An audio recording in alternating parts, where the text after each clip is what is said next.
Welcome to the installation guide for Fishbone Off-Road's front bumper for Ford's 2022 and up 6th generation Bronco. First, remove your existing front bumper and sensors.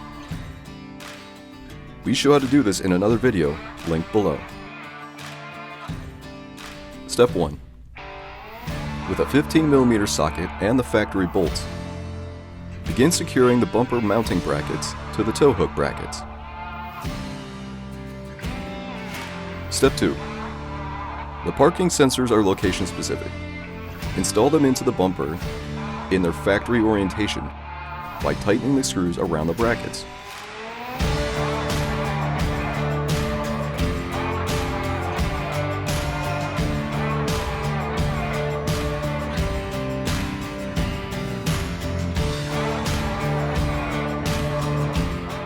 Followed by securing the harness to the support brackets throughout the bumper. Install any pod lights or light bars at this time.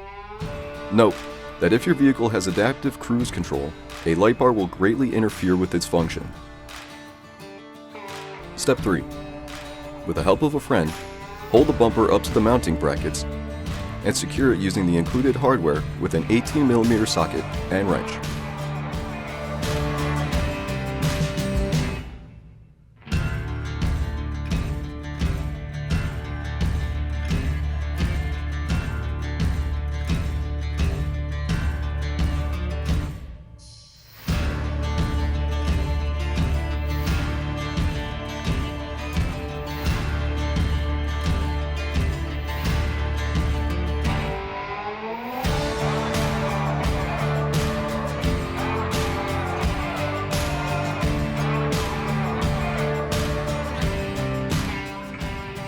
Reconnect your sensor harness, and you're done.